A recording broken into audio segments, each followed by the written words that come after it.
think it was the first week in December in 95, I came into work and they're like, today's your last day. I'm like, okay, I've got the next 3 months covered, I'm good. And I came home and there was only one message on my answering machine. And like I said, it was almost a year after I had called the number. And it was Mike Becker calling back and saying, hey, you called me about a year ago about playing piano here. Would you be interested in coming in to audition? And I went in and auditioned the next day, and I started the very next night, December 9th, 1995. I fucking love it. And then they got rid of another piano player because Mitzi liked what I was doing better. Plus the other guy would try to do insult stuff. He would stand up. He stood up at the piano. And he would be playing while people come in, but he'd be talking in the mic like, hey lady with the wig on, nobody knows that that's a wig. It was just so corny. And so suddenly she actually wanted me to play all 7 nights a week. I'm like, how about I do 5?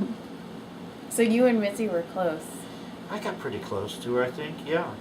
I mean, a lot of comics told me that piano players it's one thing that you're safe from getting fired. If you play well, do what you're supposed to do, then it's one of the jobs you don't get fired from. Because me and Mitzi would just see a door guy and she'd like his look and you're fired. I will say, and I think Emily and I have both talked about this, we wonder, how much she would hate us. Yeah. Well, it doesn't help when people Argus and stuff oh, if Mitzi was here, you'd never get hired. Yeah. And I was like, I think that's a your fault thing, not me. Well, though. she wouldn't have male waiters.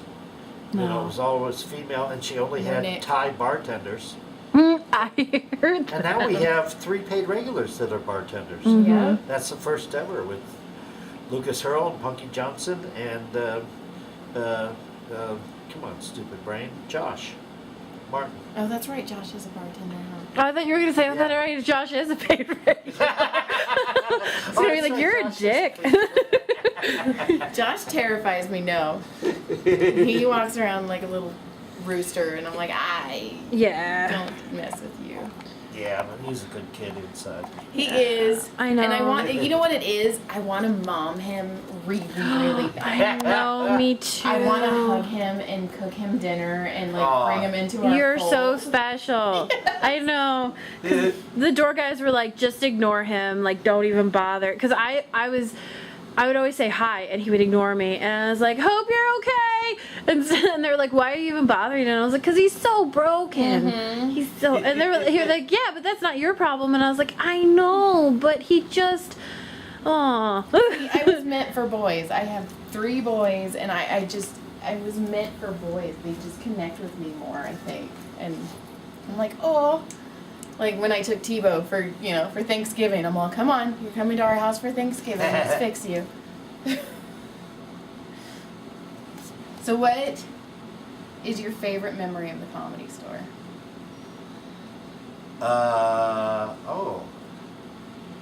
Favorite memory. Holy crap. Well, I'm going to ask worst. I think it might have been the time we got Robin Williams back into rehab. You and Rick? Yeah. It was Rick's 21st birthday. I don't remember if Rick was already a paid regular or not. He might have been. And Robin came in and he was watching Rick on stage in just awe. How does this young kid know all these comics that I used to know and their names? And, Rick has that memory. He'll see a name on the wall, ask somebody about them, and then that information is stuck in there forever. And so he would be doing impressions of Argus, but back when Argus used to drink. Drunk Argus. Drunk Argus. And Rick went into the kitchen with his buddies after a set, and Robin came in and was, just fascinated. And Robin wasn't performing. He was watching Rick perform. And we're like, well, it's Rick's birthday. It's 21st birthday. Come on, have a shot with us. So Robin had a shot with us, and then I don't know if he had another one or not, but then we went back to the alley to smoke, and he smoked with us, and he just stood there and watched Rick perform and laughed his head off. Mm-hmm. You know, because you think somebody like Robin, they were probably on all the time. Uh-huh. And not that night. He was enthralled at being an audience member, watching Rick do all these weird references to, you know, people that Robin knew and he never did. And then, of course, like 2 days later, we see in the news Robin Williams checks back into rehab. So that's why it's sort of like it's, you know, a shitty story because we did that and that sucks. But we also had an amazing evening with him, Yeah. just hanging out. There were just like 5 of us, counting Robin, so it was pretty amazing.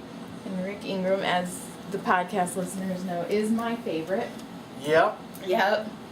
I have a comic crush on him so hard. The first time we saw him, this was before I even wanted to do stand-up, didn't even know what I was doing. We were in the audience, and he looked at John, and he goes, "What do you do?" And John goes, "Oh, I work for the government." And then he goes, "Well, what do you do?" And he goes, "Well, I really can't say."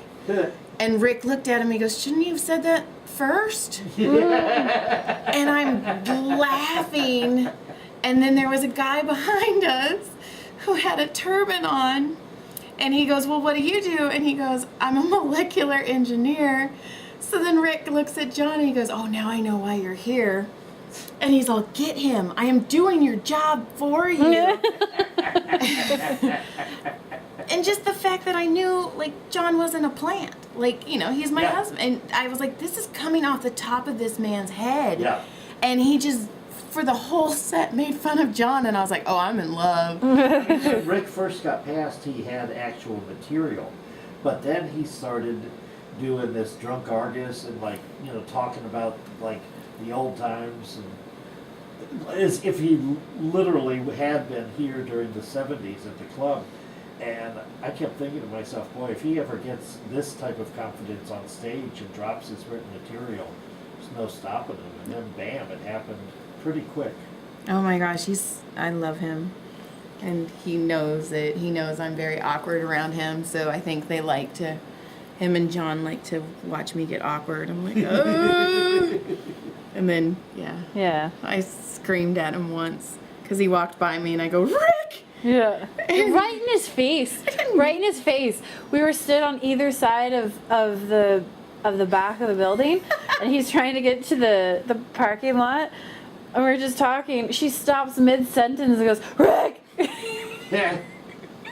His daughter's gonna be amazing. Oh, he's raising. Well, he's not raising her, but Corinne is the breadwinner. Uh-huh. You know, role change. But I'm like, that is going to be the coolest little Yes. motherfucking kid Oh, yeah. ever.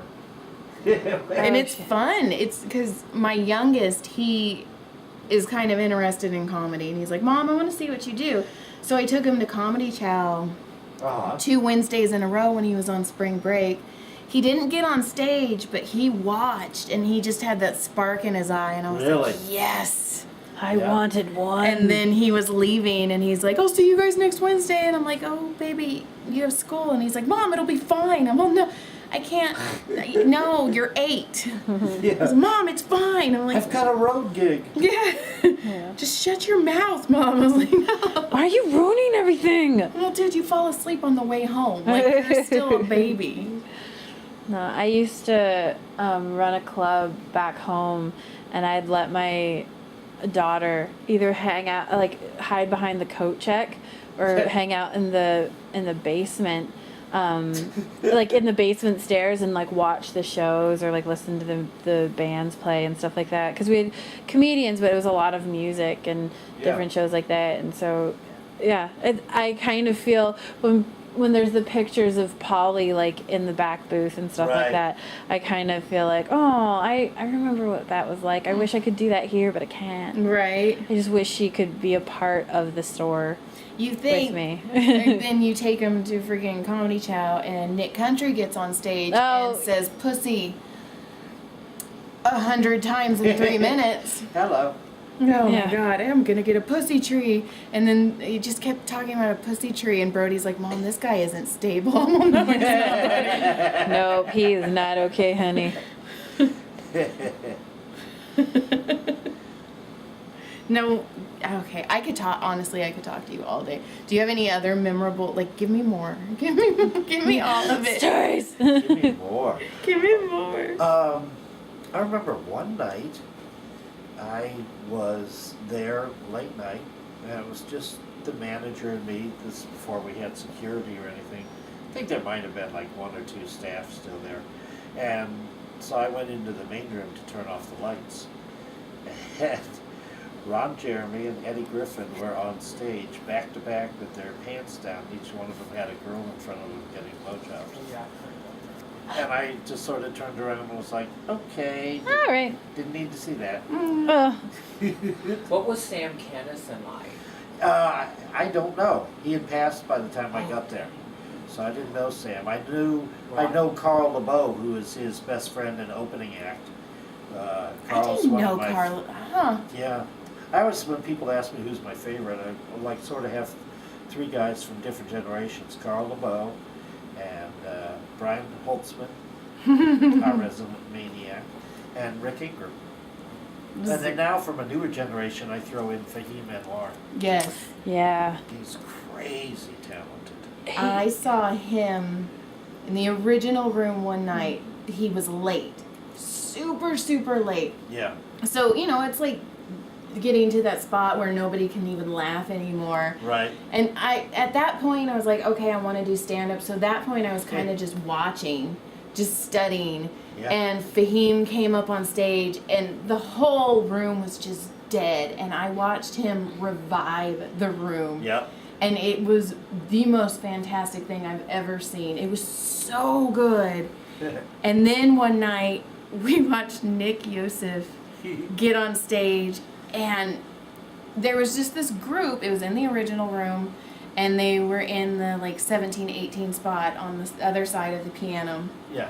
And he just riffed on them, and you could tell he didn't mean to. Like, he kept trying to go back to his material, but he just kept looking at them. Like he can feel something. Yes. Yeah. And it was magic. Oh. I love that. I love, it was the day after Brent Morin had put out his newest special. Uh-huh. And he'd burned all of his material, and he went up on stage, and you and him for 15 minutes improvised 3 like musical theater-esque Oh, yeah. songs. He's really good at that, He's too. so good. And like He's got a good voice and I really did good musical ear. theater before, and I sat there and I was like, oh no. Like, cause usually I'm not huge into musical comedy. Just, I don't know, like for me, because I did musicals before, Yeah. and I do comedy, like they're very separate in my brain. But he did that, and I was like, oh, ooh, and you're pretty. Damn. Yeah, he's a good-looking man. Oh. But the We night, have a bunch of good-looking guys. oh yeah. The night I knew I wanted to do stand-up, though, was when Steve Simone Yeah. was eating a bag of dicks on stage. Just the biggest bag of dick, like all of the Which dicks. does not happen often. No. But there was this blonde, tiny blonde white chick, and she was heckling the fuck out of him. Oh, yeah, don't heckle Steve. And she, at one point, she like tried to stop, like interjected while he was speaking, Ugh. and he goes, what do you want? And she goes, I just wanted to give you a joke. And he went off on her and started yelling at her, and then he stopped. And he goes, you know what? I don't know why you're like this, but I think you need a hug. And he gave her a hug. And like the whole energy in the room just changed. And then he looked at all the audience members and he goes, this is the point of the night where every one of you thinks that you can do stand-up comedy. Yep. And in my head I go, yep. And John looked at me and he goes, fuck no. And I was all, oh, this is the turning point. Okay. We are different. We are different. You're going to be supporting me and taking care of our 3 children. Okay, goodbye. I think that's the funny thing for people who like performing is I don't understand people who just want to be an accountant. Yeah. Like, it never made sense to me. It's like you grow up and you're like, oh, I'm supposed to have a plan. Because you get to an age where saying, like, I want to be an actress or I want to be a singer or something like that. Like, it's not an acceptable answer anymore. But see, I never had that because I wanted to be a physical therapist. And I was really good at it, like a straight A student, because I had that memory. Like, I'm that person, I can read a book and I can tell you where in a page that sentence was. Like, I have that memory. Yeah. So, but anytime we were, I hate saying it, but mostly it was at funerals. Anytime somebody was like, would you like to come up and say something? I was like, wait, I get to talk in that, I get to go in that thing right now? And I would. And my dad would just be embarrassed because I'd get up and talk. And then after a while, he's like, you know what, Sissy, you're really good. And I was like, I like that microphone thing. That thing's fun. Yeah. Have you tried it? And then I did the high school graduation speech just because I wanted to. And then, but I didn't know how to get into stand-up. So then I was like, okay, well, best thing to do is watch it. And then somebody mentioned an open mic, and I'm like, well, what's that? How do you do that? So, like, I think because I wasn't in it, and I didn't do drama, I was like the ugly, weird kid in high school that everybody knew, and everybody liked me, but I just didn't have a group. Yeah. So I don't know. When did you know you wanted to perform, Jeff? Well, when I was a little kid, my parents started getting me magic tricks, and I would do birthday shows for, kids younger than me. But I remember the definitive moment when I realized that it was musical theater. My parents took me to see Vincent Price performing in the musical Oliver. Oh! And he was playing Fagin. Yeah. And he was singing the song Reviewing the Situation, which is a patter song. Yeah. And it has just tons of words, and it gets faster and faster and faster. And on each break in between the chorus, the violin player would play this sort of Yiddish violin, and each time it would be a little longer and a little longer. And the third time, the violin player stood up out of the orchestra pit, so he was visible, and they put a spotlight on him, and he was playing this real long sort of Yiddish, thing. Yeah. And Vincent Price pulled a stool all the way down to the edge of the stage and sat down and looked the opposite way from where the guy was. The guy was over on the his left-hand side. And Vincent looked to the right and slowly scanned the audience with this scowl on his face all the way to the left to where he made eye contact with the musician. And the guy just sort of like, and it was, planned, but the guy sort of just went, and, slumped down into the, back into the orchestra pit. And then Vincent just did this take, staring at the audience. And everybody started to laugh and applaud.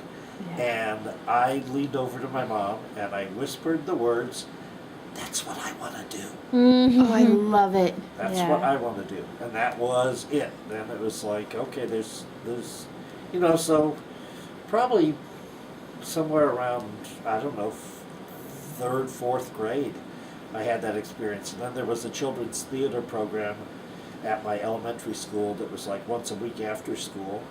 And then you could go during the summer to the big workshops they had at a high school.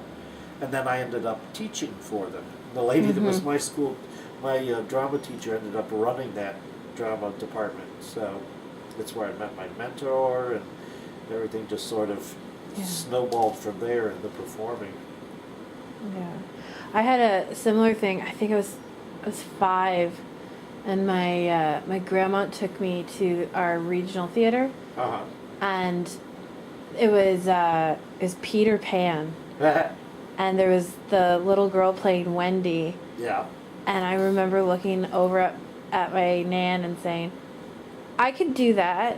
I could do that better. Like, I could do that. Because we would perform at church, and the year before she had started me on violin lessons, so I had done, like, violin recitals and stuff throughout the year. Yeah. And I just remember going, oh, you get to do that with grown-ups? You can, that's her job. Like, that's what she does. Like, it hadn't occurred to me that was a thing you could do. Right. And as a kid, I was relating to the adults. My dad was the Methodist minister for the college students out of Kent State. And so sometimes he would direct some of the plays, and once in a while my sister was in some of the plays when they needed it. You know, I'd be hanging around the rehearsals, and it was just like, oh, this is definitely what I want to do. And I always got along better with older people, because I just thought of myself as, you know, oh, I'm old and mature. My friends in school are stupid and young. Yeah. They don't hang out with college kids. Did your family encourage you to perform? Oh yeah, Yeah. yeah. I What had piano lessons, even though I didn't want it, for about 3 years, and then maybe a couple summer refresher classes, and just sheet music never really stuck in my head. But I got the fundamentals down at an early enough age that when I discovered that I could play by ear, I had enough basic learning at that point that I was, you know, able to sort of pick it up and go forward. Yeah. Although I'm still the sloppiest pianist in the city. No. Oh yeah, totally. No. You just don't hear it. Other pianists hear it. Well, In fact, I played this one song up for somebody last night, and the song is called "A Night in Tunisia." Mm-hmm. And I remember when I first started working there, the other piano player that I ended up replacing sat down, like he pulled me into the other room, piano. He's like, "That's not how you play Night in Tunisia. It's like this." And I'm like, "What difference does it make? You play it perfectly. I play it by ear. So Yeah. what? It's to bring a comic up with, 10 seconds of music. Right. Like, what is the problem?" Oh. But he was very insistent that that's like, I don't care if it's not right. I'm not. This is not the piano store. It's the Yeah. comedy store. but how amazing. You get to sit there and just, oh, you've probably seen, oh my God. I want to have lot. your eyes. I want to have your eyes. I have seen a lot. Late Night with Dave Chappelle, and like I said, Robin Williams and Richard Pryor, and the celebrities that come into the club. Oh yeah, Sean Polofsky's still pissed off at you, by the way. Why? Was it Bette Midler? Oh yeah, Bette was Yeah. there one night. and Oh, she was so mad because you didn't call her. Oh. Shut your dirty mouth. Oh, I didn't even go over and Yeah. I was so like, oh. Oh, I would have. I don't bother the celebrities when No, they're at our and- club because Yeah. it's they're coming to be an audience member. Uh-huh. Yeah. You know. But Except some of when them- Tori Spelling shows up. Twat. Sorry. No, Sean Polofsky, What she about was on the Tori? podcast. She was just and a she was arse. shouted you out. She was mad at you because we were talking about laughs, and I've told you this before. Your laugh and Jessica Wellington's laugh are my favorite. Oh my God. There was a guy that outdid both of us last night. Oh, yeah? He had this high-pitched cackle. And he was this little dude sitting right in front of the piano. I videotaped it Oh. for my memories because I'm like, nobody will believe this laugh. But your laugh is, you have the most infectious laugh. I love you and Jessica Wellington. Anytime she laughs, I can't help Well, it. if it's funny, I'm gonna laugh no matter how many times I've heard it. And Uh-huh. especially things are different with the different audience. Yeah. They take Yes. on different nuances.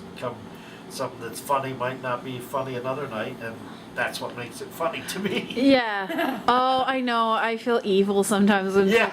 someone says something and they just eat a bag of dicks and then Oh. you're like, Oh, and I I know. can't stop in the I booth know, I sometimes. giggle, and people on stage are often, shut up, Jeff. Oh, it's I love it. I used Jessica Wellington's laugh to gauge whether or not I was doing well Yeah. when I first got here, because, you're like, oh, I can do this back home, but like, will people in LA understand or think I'm funny and stuff? And she was so kind and like generous and like willing to laugh out loud, because there's a lot of comics who aren't, even if they think something's funny. It's competitive. Yeah. And so I was like, oh, Jessica thinks I'm funny, so it works with somebody. Or then you're me and just, I laugh at all of the wrong times. Oh. Yeah. I got kicked out of the main room when Tom Arnold was on stage. Oh. 'Cause I was the only one laughing hysterically all loud. the wrong Ah, reasons. funny. Oh, it was. They're all joy. I know. A friend of mine called me up a couple months ago, and he said, "Does Bill Burr come into your club?" And I'm like, "Yeah, all the time, fine." And he's like, "He was on Conan the other night, and he was talking about he was performing at a comedy club. He didn't say which one, and he said the audience was not getting it. The only person laughing was the piano player." And so Bill told Conan, he's like, "So I turned my mic sideways, and I played to the piano player for the whole set." And my friend's like, "That wouldn't have been you, was it?" "Yeah, it is." Mm-hmm. And this is a friend that knows that I work with a lot of famous people, and he's like, "You know Bill Burr?" I'm like, "Yes, I know Bill Burr." I get messages like that from back home. They're like, "Have you met Bobby Lee?" And I was like, "Yeah." Yeah, He yells yeah. at me sometimes. I told him he had a small dick Oh. when I was home. How would you know? Oh, come on. Come on. Hey, He's funny and he's Asian. There's no way he doesn't have a small I dick. hooked up with a very handsome Japanese professional golfer years ago, And and he was hung. yeah. He Let's had a put it golf that way. club in his pants. Yes, he was above and beyond. So they're not all. No, he admitted. He admitted. Like, he was like, Aw. I do have a small. I mean, no, they're not. No, listen, stereotypes, come on. We can't go by that, but. Well, okay, Little. but that's not true. But, Thousands yeah. of men. Sorry. Now, what's your favorite Mitzi story? Because I am so jealous. Oh, well, the night that I stayed over with her, the first night she needed somebody to stay at the house with her, Uh-huh. Paulie called me. He's like, "Bro, Mitzi needs you to come over and stay. She can't be alone tonight." Did he call her Mitzi or Mom? Mitzi, Okay. yeah. I mean, if he was talking with her, it'd be Mom, but then it was Mitzi. Okay. So I went over and stayed with her, and she had one of those California queens or king or whatever, that giant bed that Uh-huh. like 6 people could fit in. And I was sitting on the bed with her. We're watching old comedy specials, and she was just talking shit about the comics and telling me little stories and stuff. And then I stayed downstairs. Off of the kitchen was a little guest room, so that's where I was sleeping. But there was an intercom down there if Mitzi needed me in the middle of the night. And she buzzed me in the middle of the night. She just needed some assistance getting up and going to the bathroom. She could still walk at that point, but she was just starting to get a little unstable on her feet. Uh-huh. And the Parkinson's and things were just starting to sneak into her and all. So I walked her into the bathroom and shut the door, and then when she came back out, I walked her over to her bed, and again, it's this big California queen. It's like, 4 feet off the ground. So I said, "Mitzi, let me just pick you up and set you into the bed." And so I picked her up in my arms and leaned over the bed, and I lost my balance. And so that I wouldn't fall directly on top of her, I put my right leg and arm I straddled her. I fell over and ended up straddling her. So I'm like on all fours, right on top of her, where no